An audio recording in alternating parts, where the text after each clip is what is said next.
हाँ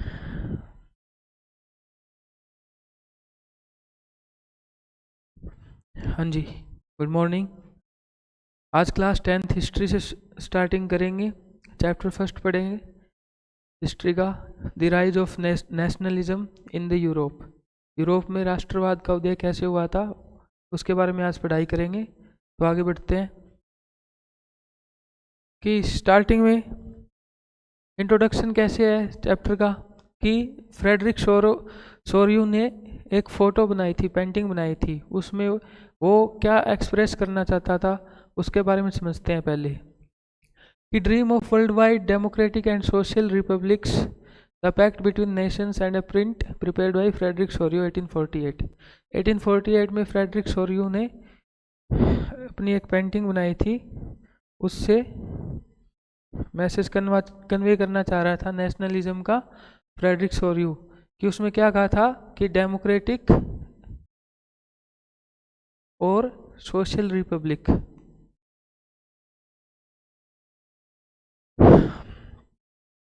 कि उस टाइम में यूरोप में क्या था, एरिस्टोक्रेसी थी, तानाशाही थी, और उस टाइम पे राजा वगैरह रूल किया करते थे यूरोप में।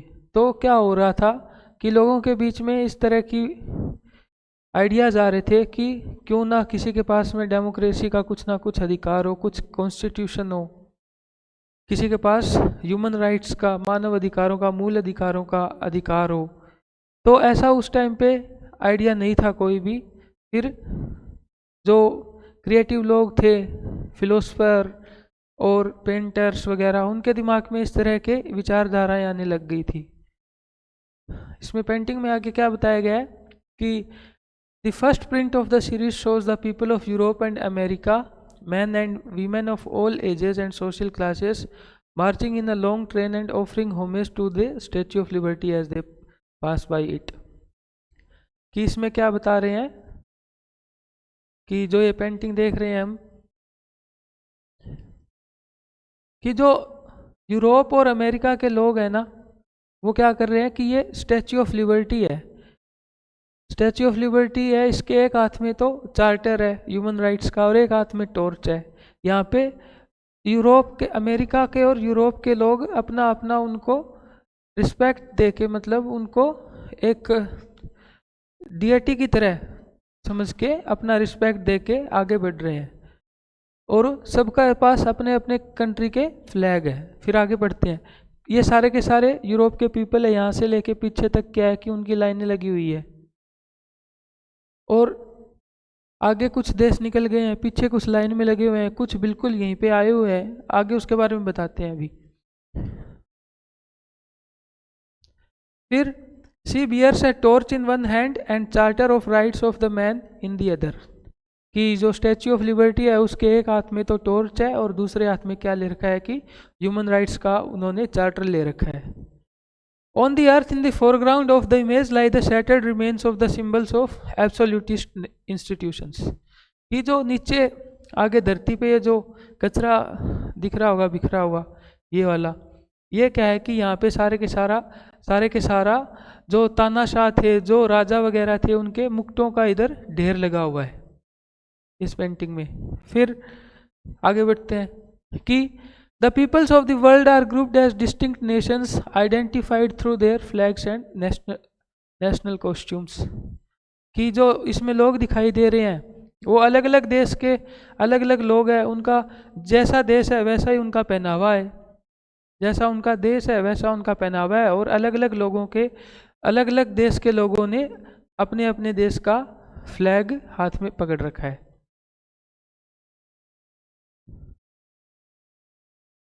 Leading the procession way past the Statue of Liberty are the United States and Switzerland, which by this time were already nation states।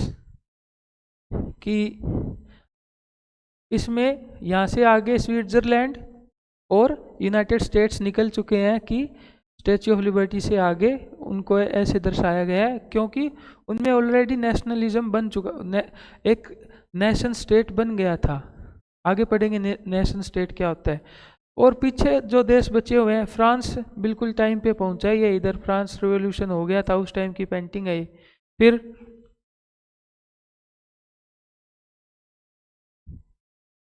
Then following the German she is followed by peoples of Germany bearing the black France identified by the revolutionary tricolour has just reach the statue.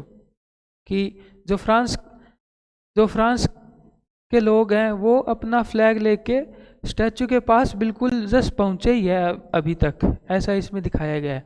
उसके बाद में Germany का बताया गया है कि Germany का flag लेके लोग फ्रांस के पीछे लगे हुए हैं।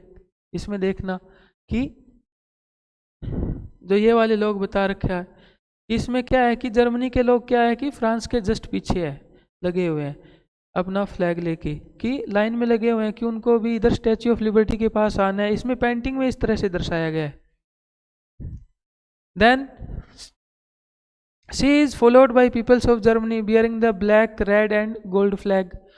Following the German peoples are the peoples of Austria, kingdom of the two Sicilies, Lombardy, Poland, England, Ireland, Hungary and Russia. कि जो इसके पीछे जर्मनी के पीछे जो बाकी के सारे लोग इतने लाइन में लगे हुए हैं वो वाले कौन है कि इनके बाद है कि पीपल्स ऑफ ऑस्ट्रिया के लोग इनके पीछे हैं। फिर क्या है, kingdom of the two Sicilies के लोग हैं, फिर लोम्बार्डी के लोग हैं, पोलैंड के लोग हैं, इंग्लैंड के लोग हैं, आयरलैंड के लोग हैं, हंगरी और रशिया के लोग हैं। From the heavens above, Christ, saints and angels gaze upon the scene, symbolize fraternity among the nations of the world. Fraternity यानी कि ब्रदरहुड, एक भाईचारे की भावना सब में। तो ऊपर जो इसमें पेंटिंग में दर्शा रखा है कि आप ऊपर देखना, इसमें इधर क्या है कि जो लॉर्ड जीसस क्राइस्ट है ऊपर हेवन से उनको मतलब आशीर्वाद देते हुए दिखा रहे हैं कि उनका आशीर्वाद और उनका स्नेह बाकी सारे के सारे देशों के साथ में है, और जो एंजल्स है और जो जीसस क्राइस्ट है वो इनको एक आशीर्वाद दे रहे हैं। एंजल्स दुआएं दे रही है कि आप बिल्कुल सही रास्ते पे चले हुए हो, ऐसा ही होना चाहिए। और नीचे ये बता दिया था कि ये इधर स्टैच्यू ऑफ लिबर्टी के पास देश आते जा रहे हैं, और नीचे जो ये कूड़ा करकट दिख रहा है हमको, ये क्या है कि जो जितने भी कोई भी जो पूरा का पूरा यूरोप कंटिनेंट में जितने भी देश थे, वहाँ के जितने भी राजा होते थे, उनके सारे के सारे मुकुट यहाँ पे क्या देख रहे हैं कि भाई उनको कचरा समझ के नीचे फेंक दिया गया है। फिर आगे बढ़ते हैं।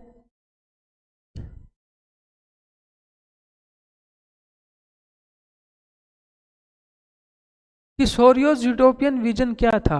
यूटोपियन यानी कि सोरियो के दिमाग में क्या था कि उस टाइम पे नेशनलिज्म की भावना का उदय होना। आप समझो कि वो पुराना टाइम जहाँ पे कि सिर्फ और सिर्फ अरिस्टोक्रेसी है, जहाँ पे क्या है कि तानाशाही है, तो इस तरह का जो शासन काल है उसमें जो सोरियो है, फ्रेडरिक सोरियो है, उसके दिमाग का तो एक यूटोपियन विजन ही हो जाएगा ना। या फिर जो उस ज़माने के लोग थे वो यही कहेंगे कि ये तो भाई शेख चिल्ली की तरह बस ख्याली पुलाव ही पका रहा है दिमाग में। तो उसने क्या अपने दिमाग जो एक पेंटर क्या करता है, जो उसके दिमाग में क्रिएटिव आइडियाज आते हैं उसको वो पेंटिंग में दर्शा देता है। तो उसने एक यूटोपियन विजन का वर्ल्ड दिमाग में सोच के ये वाला इसमें दर्शा दिया था। इसके मोटिव बहुत सारे थे, लोगों को मोटिवेट करना, और जो फ्रेंच रेवोल्यूशन था उसको आगे बढ़ावा देना, लोगों में fraternity, sense of belongingness, collective identity वगैरह की उनमें भावनाएं बन जाए, जागृत हो जाए। उसके लिए सारी की सारी चीज़ें क्या थी कि यह आगे रोमांटिसिज्म का भी पार्ट होगा, वो भी उस टाइम पे भी पढ़ेंगे। तो ये एक तरीका होता है कि लोग एक कलेक्टिव आइडेंटिटी, उनमें सेंस ऑफ ब्रदरहुड, फ्रेटर्निटी, उनमें ये सारी की सारी चीज़ें आने लग जाए। फिर आगे बढ़ते हैं। ये तो हो ही गया। फिर आगे ही connect with the theme of the chapter. इस चैप्टर में क्या बढ़ेंगे, द राइज ऑफ नेशनलिज्म, कि नेशनलिज्म का उदय कैसे, राष्ट्रवाद का उदय कैसे हुआ, brought about sweeping changes in the political and mental world of Europe. कि जो राष्ट्रवाद का उदय हुआ था ना, तो पॉलिटिकल उस टाइम का पॉलिटिकल और मेंटल वर्ल्ड ऑफ यूरोप कि उनमें चेंज करना पड़ा था, तब जाके तो क्या हुआ था कि राष्ट्रवाद का उदय हुआ था ना। कैसे किया था ये कि इनमें चेंज किया जाएगा, जो पॉलिटिकल जहाँ की राज व्यवस्था है, पॉलिटी है वहाँ की, वहाँ पे ऑलरेडी की राजा का शासन चला हुआ है। फिर मेंटल मेंटल जो उनकी सोच होगी, मेंटल वर्ल्ड ऑफ यूरोप, जो कंजर्वेटिव लोग थे, जो पुराने ख्यालों के लोग थे, जो तानाशाही को ही चाहते थे कि राजा ही शासन करे, तो एक किंग हो, फिर उसकी प्रजा हो, और उस तरह से एक सेंट्रलाइज्ड वहाँ का क्या हो, शासन हो। उसमें क्या हो कि ऐसे लोगों को कंजर्वेटिव लोग बोला जाता है। तो वहाँ पे कंजर्वेटिव, जो जिनकी दिमाग की विचारधारा कंजर्वेटिव लोगों वाली थी, और कंजर्वेटिव लोग ऐसे चाहते थे कि आगे कुछ ना कुछ चेंज ना आए, लोगों को राइट्स वगैरह ना मिले, उनको फ्रीडम ना दी जाए, लिबर्टी ना दी जाए, ऐसे कंजर्वेटिव लोग थे। तो उनकी विचारधारा को बदलना, उनके मेंटल थिंकिंग को बदलना, और जो शासन था उसको बदलना, ये सब चीज़ों में बदलाव किया गया, तभी तो राइज ऑफ नेशनलिज्म यानी कि राष्ट्रवाद का उदय हो पाया था यूरोप में। फिर कि emergence of nation state in place of multinational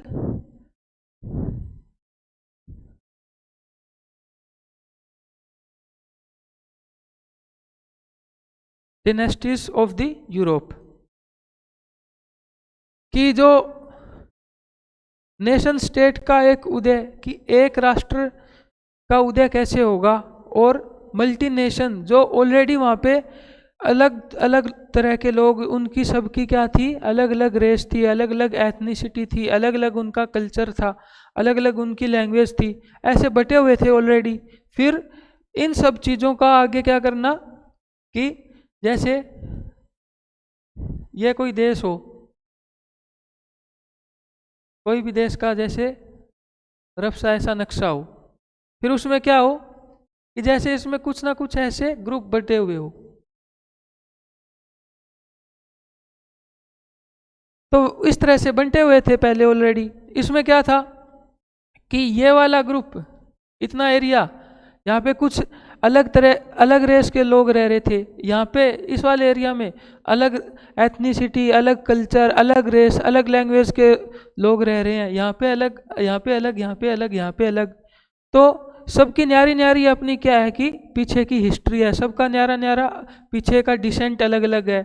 और फिर क्या, उनकी रेस अलग, लैंग्वेज अलग, एथनिसिटी अलग। तो फिर क्या किया गया, इनको सबको मिलाना पड़ा ना। फिर इन सबको मिलाएंगे, इनमें एक कॉमन आइडेंटिटी की भावना आएगी।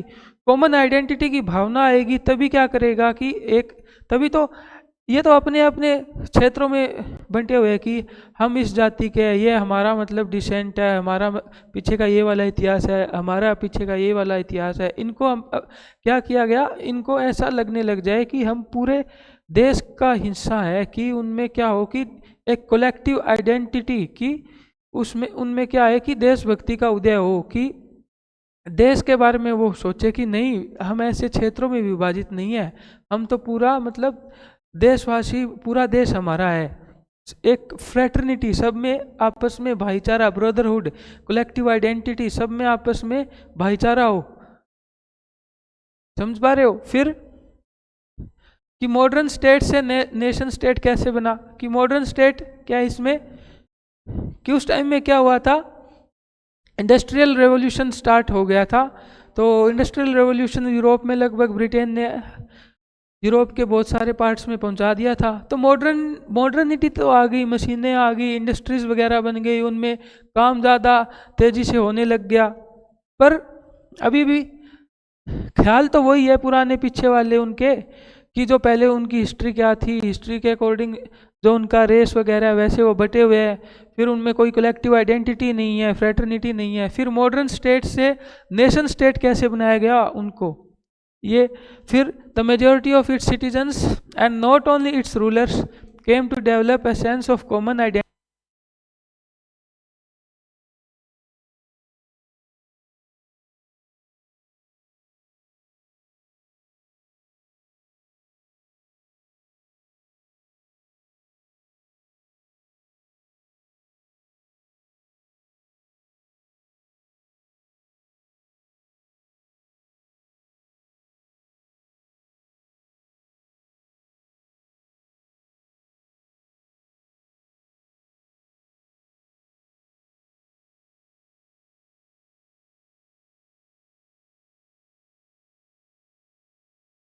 Hello hello.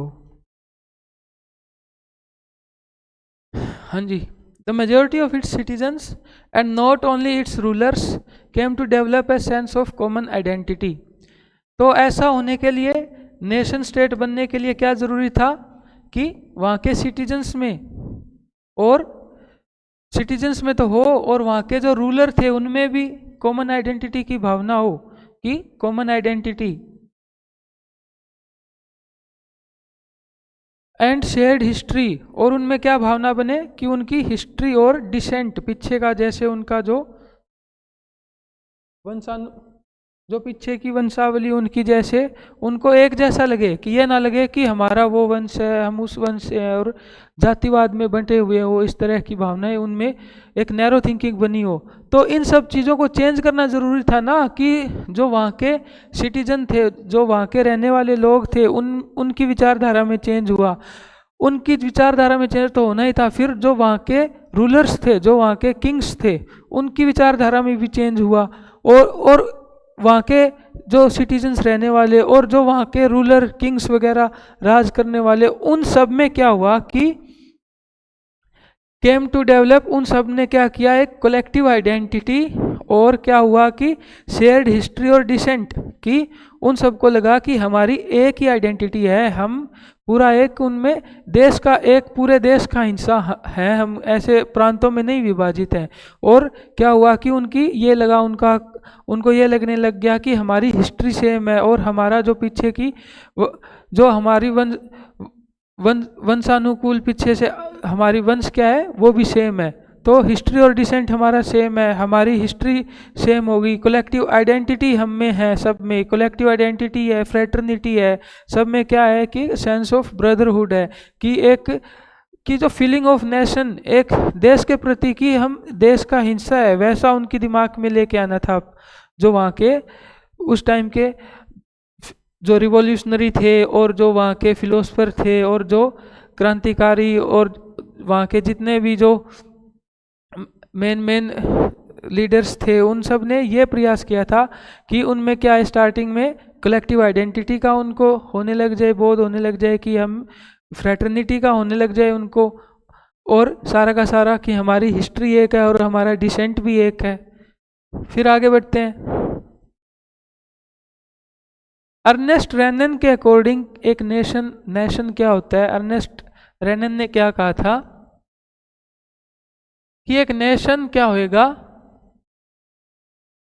कि रेस, लैंग्वेज हो, कॉमन लैंग्वेज हो, एक रेस हो, कॉमन रेस हो, रिलीजन सेम हो, टेरिटरी हो। अर्नेस्ट रेनन के अकॉर्डिंग क्या बताया, उन्होंने क्या कहा था अपने लेक्चर्स में, जो यूनिवर्सिटीज़ वगैरह में उनके लेक्चर हुए, कि एक उनका लैंग्वेज हो, कॉमन लैंग्वेज हो, कॉमन रेस हो, कॉमन रिलीजन हो, और कॉमन टेरिटरी हो। फिर क्या होगा, a nation is the culmination of long past of Endeavour, sacrifice and devotion. कि जो नेशन है ना, कि वो पीछे के बहुत सारी लॉन्ग हिस्ट्री होती है, उसमें क्या होएगा कि पास्ट होगा, एंडेवर्स, सेक्रीफाइस, जो बलिदान दिए गए वहाँ के जो शासनकाल, जो पीछे की हिस्ट्री में लोगों के द्वारा बलिदान दिए गए थे, किसी के प्रति अन्याय के प्रति, किसी ने किस टाइम पे क्या तलवार उठाई थी, और उन्होंने रिवोल्ट किया था, क्रांतियाँ की थी। और डिवोशन हो, हीरोइक पास्ट हो, ग्रेट मैन ग्लोरी। तो इस तरह से उन्होंने बहुत तरह से डिफाइन किया था। फिर जो इसमें मेन काम है, जो मेन चीज़ अपने समझने की है कि प्लेबिसाइट, कि उन जो देश के जितने भी नागरिक हो, उनको ऐसा भी अधिकार होना चाहिए कि वो हर रोज़ प्लेबिसाइट कर सके। प्लेबिसाइट यानी कि एक साथ में वो किसी चीज़ के लिए वोट कर सके, मंजूरी या फिर नामंजूरी के लिए, कि किसी को कोई चीज़ मंजूर है या नामंजूर है, उसके लिए उनसे वोट किया, सारी देश की जनसंख्या से वोट करवा लिया जाए, कि एक साथ में, कि कोई भी जैसे फैसला निकालना है, कोई भी नियम बनाना है, कोई भी लॉ बनाना है, तो वहाँ के जो लोग होंगे, देश की जो जनसंख्या होगी, उन सब से एक प्लेबिसाइट करवा लेना। फिर प्लेबिसाइट में क्या हो, वो अपना हाँ या ना में उस पर वोट दे कि हम इस फैसले से खुश हैं या फिर हमको ये मंजूर नहीं है। फिर तो एक नेशन में ऐसा होना चाहिए कि उनके अकॉर्डिंग, अर्नेस्ट रेनन के अकॉर्डिंग, एक नेशन ऐसा होना चाहिए फिर a nation never has any real interest in annexing or holding on to a country against its will, कि एक नेशन हो वो दूसरे किसी नेशन को उसकी इच्छा के विरुद्ध गुलाम ना बनाए, अपनी टेरिटरी में ना मिलाए उसको, और there existence is a good thing, there existence is a guarantee of liberty which would be lost if the world had only one law and only one master, कि नेशन का अपने अपने एक बाउंड्री जो अंतर्राष्ट्रीय सीमाएं डिसाइड हो जाती है वैसा होना बहुत ज़रूरी होता है। ये नहीं हो कि पूरे नेशंस का कोई एक ही रूलर बन जाए और एक ही नियम बन जाए, एक ही लॉ बन जाए, तो ऐसा तो हो नहीं पाएगा ना। ऐसा होएगा तो वो एक तानाशाही बन जाएगी फिर से, ऐसा होना भी गलत है। तो ये अर्नेस्ट रेनन के अकॉर्डिंग कुछ उनके पैरामीटर्स उन्होंने बताने की कोशिश करी थी कि एक आइडियल नेशन कैसा होना चाहिए। आगे कि नेशन स्टेट से क्या हुआ था, created a sense of collective identity, कि नेशन स्टेट बनाया है तो जैसे बताया था कि लोग क्या थे, ऑलरेडी अलग अलग एथनिसिटी रेसेस वगैरह में बटे हुए थे, अलग अलग वो जैसे प्रांतों में बंटे हुए थे, तो उनका एक कलेक्टिव आइडेंटिटी मिसिंग थी उनमें, वो आनी ज़रूरी थी। वो कैसे आई आगे ये पढ़ेंगे चैप्टर में। फिर this commonness did not exist from the time immemorial, कि ये जो कॉमननेस थी एक कलेक्टिव आइडेंटिटी वाली, ये स्टार्टिंग से ऐसा नहीं था कि एकदम से कि उनको ऐसा लगने लग गया था कि हम सब एक देश का हम सभी एक देश का हिस्सा है। फिर it was forced through struggles through the actions of leaders and common people. तो जो कॉमननेस की और कलेक्टिव आइडेंटिटी की जो भावनाएं थी ना, वो एक साथ में एक दिन ऐसे कोई चमत्कार नहीं हो गया था कि एक दिन ही उनको ये दिमाग में उनके आइडिया आ गया था। ये बहुत स्ट्रगल हुआ, बहुत लोगों ने, आम लोगों ने, वहाँ के लोगों ने स्ट्रगल किया, वहाँ के लीडर्स ने स्ट्रगल किया, तब जाके एक कलेक्टिव आइडेंटिटी कॉमननेस की भावनाएं जगी थी वहाँ के लोगों में। आगे इस चैप्टर का थीम क्या होगा फिर, the diverse process through which nation state and nationalism came into being in 19th century in Europe, कि 19वीं शताब्दी में एक नेशन की भावना, नेशन स्टेट कैसे आया था, वो कैसे फॉर्म हुआ था, नेशनलिज्म कैसे बना था, राष्ट्रवाद की अवधारणा लोगों के दिमाग में कैसे विकसित हुई थी, इस चैप्टर से आगे पढ़ेंगे। आगे क्या पढ़ेंगे इस चैप्टर में, मेन चीज़ें हैं कि पहले फ्रेंच रेवोल्यूशन पढ़ेंगे, the French revolution and the idea of nation, कि फ्रेंच रेवोल्यूशन हुआ था, उससे क्या हुआ कि एक राष्ट्र का आइडिया आया था कि एक देश कैसा होना चाहिए, वैसे वो फ्रेंच रेवोल्यूशन में पढ़ लिया जाएगा। फिर the making of nationalism in Europe, कि यूरोप में नेशनलिज्म कैसे बना था, वो पढ़ेंगे आगे। उसमें क्या होएगा, the aristocracy and the new middle class, तो जो यूरोप में जब नेशनलिज्म बना तो एरिस्टोक्रेसी और मिडिल क्लास, जो कुलीन वर्ग था और जो मध्यम वर्ग था, उनके बीच में संघर्ष होता रहता था। इस संघर्ष को आगे चैप्टर में बताया जाएगा कि क्या संघर्ष हुआ था, कैसे हुआ था। फिर what did liberal nationalism stand for, liberal means क्या होता है कि ऐसे वाले लोग जो कुछ लिबर्टी चाहे,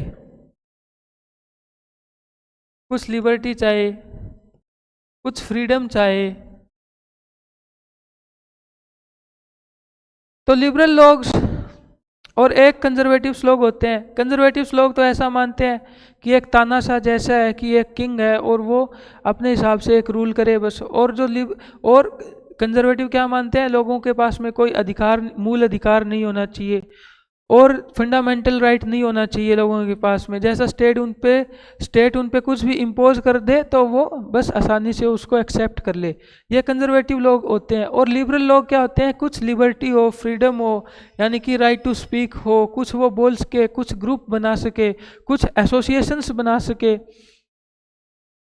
कुछ सोसाइटीज़ बना सके अपनी, इस तरह के लोग लिबरल लोग होते थे। और उनका मानना था कि फंडामेंटल राइट्स हो लोगों के पास में और फ्रीडम हो बोलने की, अपना आइडिया एक्सप्रेस करने की, इस तरह के लोग लिबरल लोग में आ जाते थे। What did liberal nationalism stand for, फिर लिबरल नेशनलिज्म क्या उसका सिग्निफाइज है, वो उसका सिग्निफिकेंस है, वो चैप्टर में आगे पढ़ेंगे।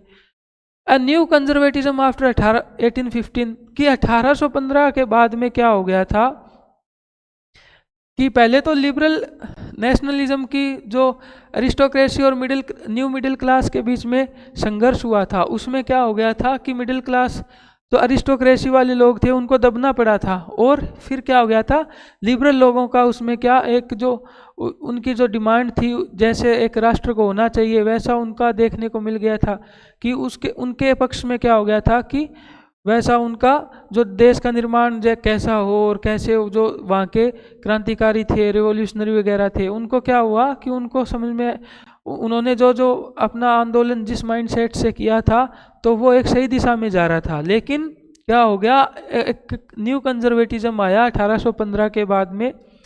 1815 के बाद कंजर्वेटिज्म फिर से क्यों आ गया, क्योंकि इसमें पहले तो लिबरल लोग थे, लीड में थे वो लोग, पर इस बार कुछ ऐसा होगा, चैप्टर में पढ़ेंगे क्या हुआ था क्या नहीं हुआ था, कि फिर से कंजर्वेटिज्म आ जाता है 1815 में।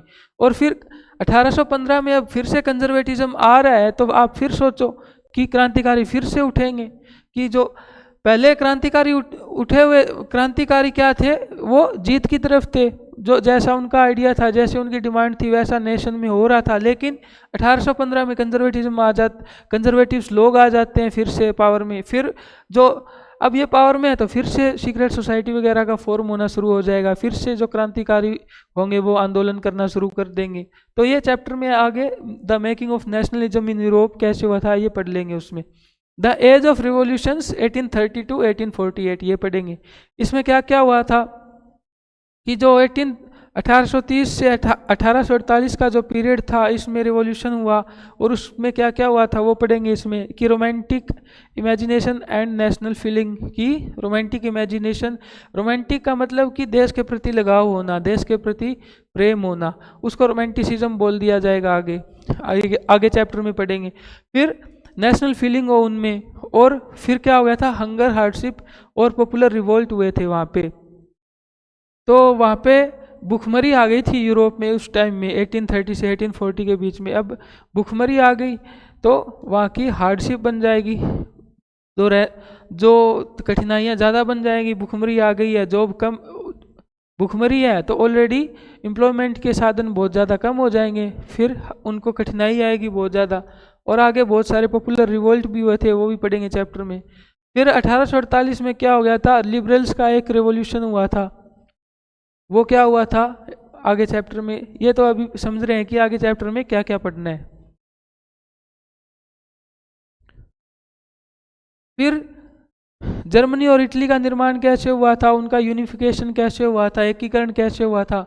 Germany can the army be the architect of a nation, की जर्मनी में जैसे नेशनलिज्म का जो आइडिया था वाइड स्प्रेड होने लग गया था यूरोप में, फिर जर्मनी ने कैसे, जो जर्मनी की रूलिंग पार्टी थी यानी कि जो जर्मनी में रूल था आर्मी का, तो उन्होंने जर्मनी को यूनिफाई कर दिया था, जो नेशनलिज्म की विचारधारा उस टाइम पे सारे यूरोप में प्रवाह हो रही थी। फिर इटली कैसे यूनिफाई हुई थी वो पढ़ लेंगे इसमें। The strange case of Britain, Britain कैसे यूनिफाई हो गया था उसको पढ़ेंगे। And after that visualising the nation, कि एक आदर्श देश कैसा होना चाहिए, वैसा देश का जो वहाँ के लोग थे उनको समझना था कि देश कैसा हो, आदर्श देश कैसा हो, वो समझना चाहते थे। फिर पढ़ेंगे नेशनलिज्म एंड इम्पीरियलिज्म, कि नेशनलिज्म और इम्पीरियलिज्म क्या होता है। अपने देश के प्रति नेशनल फीलिंग्स होना, कि हम देश का हिस्सा है, अपने देश के प्रति लगाव होना, वो सारी की सारी नेशनलिज्म में आ जाती है। लेकिन इंपीरियलिज्म क्या होता है